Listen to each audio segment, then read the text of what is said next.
Bonjour les pépites, c'est parti pour une nouvelle vidéo ensemble et une première consacrée à mes interviews pépites par téléphone. Et quand je dis téléphone, c'est pas du pipeau.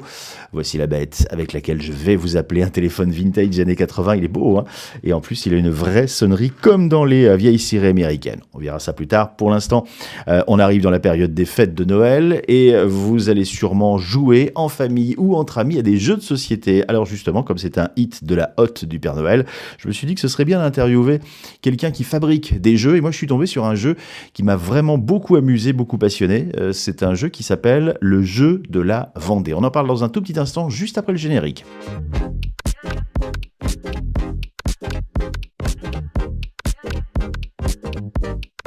Avec nous au téléphone, Grégory Bordier, le créateur du jeu. Bonjour Monsieur Bordier. Bonjour. Bonjour. Alors ça fait pas mal de temps, je voyais que votre société existe et que vous vous consacrez aux jeux de société. Hein. C'est bien ça, une dizaine d'années, hein, c'est ça hein? Ou même presque une bonne quinzaine d'années maintenant, oui, effectivement. D'accord. Vous êtes basé où exactement? Alors nous, on n'est pas en Vendée, on est basé en Bretagne, au cœur de la forêt de Brocéliande, pour les gens qui connaissent. D'accord. Ouais. Et c'est une histoire de famille, hein, cette société? Alors oui, je l'ai créé il y a une quinzaine d'années. C'est vrai que de temps en temps, mon père nous aide un petit peu pour la création des jeux de société, mais c'est vrai que ça reste une petite société à taille familiale, à taille humaine. D'accord. Alors, si je vous ai appelé, hein, c'est que voilà, pour parler de votre nouveau bébé, le jeu de la Vendée. En faisant mes courses, je suis tombé sur votre jeu et voilà, on l'a essayé direct et je peux vous dire que ça nous a beaucoup plu. Alors parce qu'il est simple, il n'y a pas besoin d'une notice de 20 pages hein, pour y jouer. C'est très instructif, on retient pas mal de choses et c'est drôle. Alors, je donnerai quelques petits exemples après, mais déjà, pourquoi une édition particulièrement sur la Vendée? Déjà. Il y a 2-3 ans, on avait fait des jeux de société à l'échelle des départements bretons, donc des 5 départements de la Bretagne historique. Et puis, c'est vrai que quand on était sur Machecoul, sur Clisson ou autre, on avait quand même beaucoup de gens qui nous demandaient un jeu sur la Vendée. Et puis nous, ayant nous-mêmes de la famille sur la Roche, ça nous est paru une évidence de créer ce jeu sur la Vendée, qu'on a fait en partenariat avec Vincent Blanc-L'Oeil, qui est de Chaland. Voilà. D'accord. Alors, comme je disais, c'est un jeu simple, hein, c'est un plateau, des pions et des cartes. Alors, c'est quoi le but exact du jeu? Bon, le principe général, c'est de répondre à des questions, des charades et devinettes sur la Vendée. Et puis, le but, ça va être de se promener de case en case, de commune en commune, parce que le plateau de jeu représente l'ensemble des communes du département. Et puis, en répondant à des questions soit écrites ou des questions photos, il va falloir qu'on glane quelques communes majeures. Alors voilà, pour pas toutes les citer, il y a Luçon, il y a Fontenay, il y a Chaland, il y a La Roche, il y a Les Sables, etc. Et puis au niveau de la règle, c'est la première équipe qui a 3 ou 5 de ces communes qui gagnent la partie. Donc comme vous l'avez dit tout à l'heure, nous on essaye vraiment de faire des jeux qui soient familiaux et vraiment accessibles à tous. C'est pour ça qu'effectivement la règle elle tient en une page seulement et c'est pas un livret de 20 pages. On n'est pas démoralisé avant de jouer. On peut jouer dès qu'on a ouvert la boîte de jeu. Exactement. Alors, vous parliez des questions, il y en a plus de 600, hein, si mes renseignements sont bons. Et là, c'est à vous de jouer, hein, c'est vous qui êtes derrière ces questions, en fait, hein, c'est ça? Oui, c'est ça. Alors, effectivement, c'est vrai qu'en termes de complexité, on voulait pas que le jeu s'adresse uniquement aux érudits ou aux passionnés du patrimoine. On voulait vraiment que le jeu s'adresse à l'ensemble de la population, que ce soit des nouveaux arrivants ou des gens qui sont là depuis des générations, et même, et pourquoi pas aussi des gens de passage ou de la population touristique. Et c'est vrai que si on répond à rien, c'est pas marrant. Et inversement, si on répond à tout, c'est pas marrant non plus. Donc voilà, c'est la difficulté a été de créer des questions à la fois faciles, un petit peu plus difficiles parfois, mais toujours, comme vous l'avez dit tout à l'heure, avec une bonne dose d'humour, on a essayé que les gens s'amusent, ça reste un jeu et on est quand même là pour s'amuser, tout en essayant quand même d'apprendre un maximum de choses sur le département. Et il n'y a pas que des questions, en effet, comme vous le disiez un petit peu sur le littoral, sur le Puy du Fou, c'est vraiment également dans les terres, hein, on va dire. Alors, effectivement, au niveau des thématiques, nous, on voulait surtout pas faire uniquement de l'histoire et du patrimoine. C'est pour ça qu'on a des questions sur la faune, la flore, la gastronomie, ça c'est important pour moi, le sport, le Vendée Globe, l'actualité, les célébrités. Et puis, au niveau de la répartition géographique des questions, pas uniquement des questions sur le littoral, sur la côte ou sur les sites emblématiques du territoire. Moi, ce qui m'a vraiment intéressés dans la création de ce jeu, c'est aussi de faire découvrir le bocage que les gens connaissent pas forcément, l'est du département, et puis surtout sortir un petit peu des sentiers battus, faire découvrir aux gens des choses un petit peu plus insolites qu'ils ne connaissent pas forcément et qui sont pourtant parfois à un quart d'heure de chez eux. Donc voilà, c'est ce qui m'intéresse, c'est que en s'amusant, en jouant, on apprend des choses sur le département et des choses qu'on ignore parfois. Alors justement, j'ai sous les yeux une carte. Je vais vous donner 2 exemples de questions. On va voir si vous êtes incollable sur vos propres questions. Et puis aussi, voilà, pour toutes les personnes qui nous regardent et qui nous écoutent, vous pouvez participer. Une question P. Tenez, patrimoine. Au Sable d'Olonne, il existe une rue qui s'appelle la rue de l'Enfer et qui a une particularité bien précise. Elle est même au Guinness des records pour cela. Alors, c'est quoi sa particularité ? Alors, si vous me demandez à moi, j'y suis allé. On a fait quelques photos. C'est vrai que c'est une particularité que les gens connaissent peut-être parce qu'elle est vraiment minuscule. C'est l'une des toutes petites, c'est l'une des plus petites rues au monde en termes de largeur. C'est ça. Et c'est vrai qu'il faut pas manger trop voilà.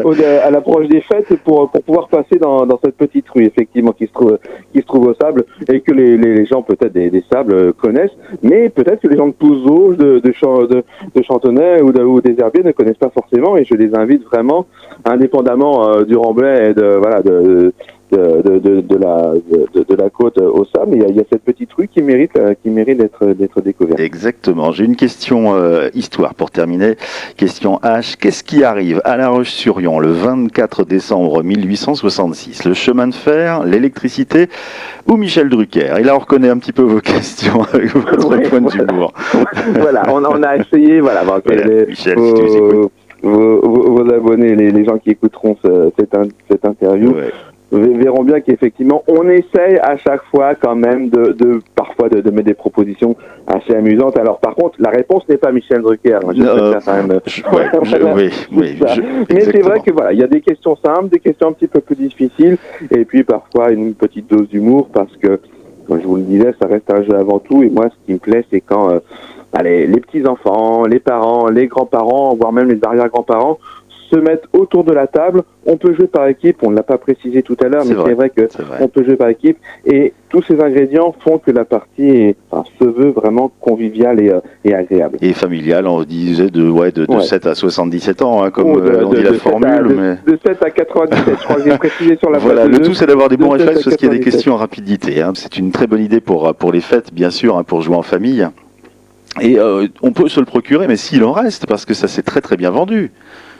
Alors effectivement, s'il en reste, les gens pourront regarder sur le site internet le jeu de la Vendée, et avec la liste des points de vente commune par commune. Néanmoins, malheureusement, il va falloir qu'on réactualise tout ça, puisque victime de notre succès, beaucoup de points de vente sont d'ores et déjà épuisés. Nous, on va avoir la chance de faire le marché de Noël à Fontenay le week-end du 17 décembre, mais on est vraiment ravis de l'engouement des gens pour ce jeu de société. Et vous l'avez testé, j'ai oublié cette question-là, vous l'avez testé auprès de je sais pas, justement de Vendéens ou de l'office de tourisme par exemple? Qu'est-ce qu'ils en pensent? Bien sûr, alors c'est vrai qu'on n'a pas parlé de la création du jeu, on en a parlé, mais rapidement, j'en profite, vous avez évoqué les offices de tourisme, j'en profite pour les remercier parce que au printemps 2023, on a justement sollicité les offices de tourisme s'ils souhaitaient évoquer, valoriser tel ou tel élément patrimonial de leur territoire. Donc beaucoup d'offices de tourisme du département nous ont fait remonter des informations et des